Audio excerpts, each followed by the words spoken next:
We've been reporting on this for about a year now, as you mentioned, and the only thing that's really changed in this vacant lot is that the weeds have gotten higher after the city has blocked an effort to put an affordable housing unit on this spot. Now, after the state stepped in and filed a lawsuit alleging housing discrimination, it was unclear how the city was going to respond. We now know the answer.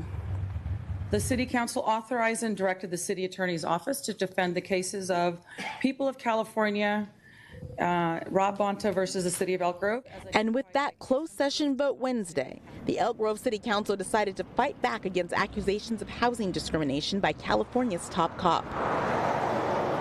This is where the housing development proposal, at the center of now 2 legal battles with the City of Elk Grove, was intended to be located. The Oak Roads apartments would have included 67 low-income units geared towards helping people transition out of homelessness. Its proposed location, a vacant lot in Old Town Elk Grove, was a source of concern for some residents. It's just not, it doesn't make any sense in that area. Just take your Old Town atmosphere that you've tried to protect and it just turns into a mess. The City of Elk Grove denied the project in summer of 2022, saying it didn't meet zoning standards. Project developers sued in the fall, and a lawsuit from the state of California followed earlier this month.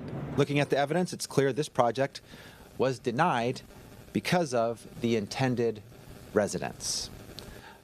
It's wrong, it's illegal, it's discriminatory, and they shouldn't have done it. That's why we're taking them to court. The state alleges various violations of California's housing law, in particular SB 35, which aims to make it easier to approve affordable housing projects.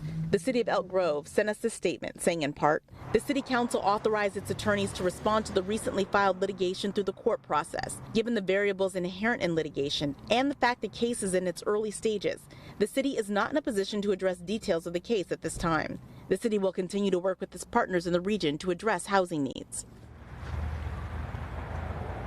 So it's unclear what happens with this lot from here. As you see, it's certainly an eyesore, particularly for residents who were concerned that they didn't feel that the proposed project, would fit the aesthetics of the neighborhood. And now you have a vacant lot with overgrown weeds in that spot. In terms of the state's position, as we heard from Attorney General Bonta, that they really are just trying to crack down on cities that they feel are not fitting a pro-housing designation, that aren't doing all that they can to try to build affordable housing and more housing that we know is much needed within the state of California. Previously, we reported that the city of Huntington Beach in Southern California also facing a similar lawsuit.